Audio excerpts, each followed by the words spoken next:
क्यों जाने, हम क्यों जाने कल क्या होगा, हमें जानने की जरूरत नहीं। राधा राधा राधा, जिस समय मरना है उसी समय मरेंगे, कोई काट नहीं सकता। सुनो भरत भावी प्रबल, बहुत बड़े सिद्ध महापुरुष वशिष्ठ जी के वचन है। सुनो भरत भावी प्रबल, बिलख कहो मुनिनाथ, हाँ निलाभ जीवन मरण, जस अपजस विधियाग। वो पहले से लिख गया है, अमुक जगह अमुक घटना से तुम्हारी मृत्यु होगी, उसे कोई नहीं टाल सकता। अगर टालने वाली बात होती तो दशरथ जी तड़प करके राम जी के वियोग में प्राण त्याग रहे हैं। आप विचार करके देखो, कौशल्या जी वैधव्य को प्राप्त हो रही है, ये सब क्या है? मतलब भगवान का विधान जो है वो पक्का है। तो जितने देर हम दिए खूब आनंद से जिए, नाम जप करें, दूसरों को कष्ट ना पहुंचावे, बढ़िया है। और अगर आपकी श्रद्धा ऐसी पड़ती हो कि हम कुछ मतलब इस तरह का, जैसे जंतुर है, कोई भस्म राख है, कोई ऐसा घोड़े की नाल वगैरह है कि हमारे कर्मों को मिटा देगी, तो हम आपसे बता रहे हैं ऐसी कोई जादू भस्म नहीं तैयार हुई। हम बचपन से बाबा जी हैं, तो बचपन से हम बहुत भ्रमण किए हुए हैं, तो हमें सब पता है कि कोई जादुई भस्म ऐसी तैयार नहीं हुई। ऐसा कोई जंतुर नहीं भर सकता कि तुम्हारे कर्मों को नष्ट कर दे। अगर ऐसा हो तो स्वयं तपस्या और साधना और भजन करने के लिए शास्त्राज्ञा न करता, एक जंतुर बनाने वाला पैदा हो जाता और सबके जंतुर बांध देता, पूरा विश्व सुखी हो जाता। बात समझ लो हमारी, खुला बात समझ लो।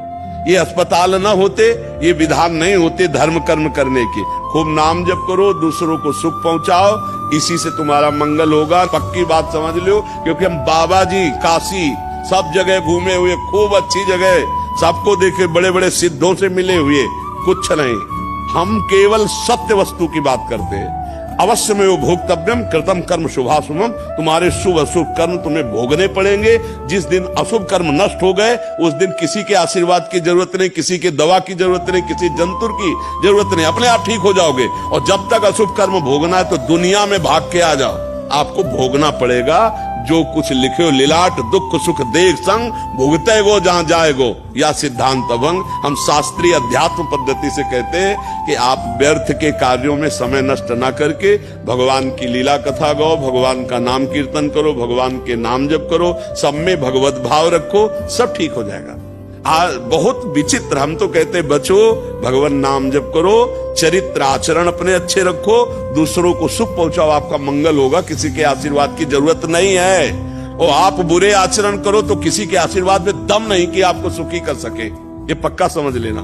शास्त्राबाहु अर्जुन को भगवान दत्तात्रेय जी ने आशीष दिया, 88,000 वर्ष तक जवान रहकर विषयों का भोग किया और 1000 भुजाएं थी, और अपराध बन गया तो काट के फेंक दिया। परशुराम जी ने पूरे वंश को काट के फेंक दिया ना।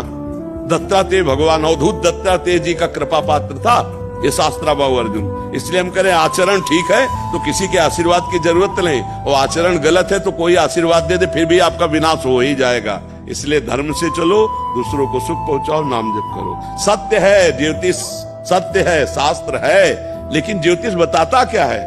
हमारे पूर्व के किए हुए कर्मों से बनी हुई रेखा के अनुसार। उसको मिटा कौन सकता है? श्री भगवान। दूसरे में किसी में सामर्थ्य नहीं है, नहीं मिटा के दिखा देना। भगवान के सिवा कोई नहीं मिटा सकता, भगवान ही एक सर्व समर्थ है। मेरी प्रार्थना मान ली जाए, इधर उधर धोखेबाजी में फंसकर अपनी श्रद्धा अपनी भावनाओं को ठेस ना पहुंचाई जाए। हाँ, कुछ है अनुष्ठान, जिन अनुष्ठानों के द्वारा प्रारब्ध को मिटाने की कोशिश की जाती है, पर वो अनुष्ठान ऐसे झाड़ फूक से नहीं होते। जैसे मृत्युंजय महामृत्युंजय अनुष्ठान, अब बुलाओ विद्वान ब्राह्मणों को और पवित्रता के द्वारा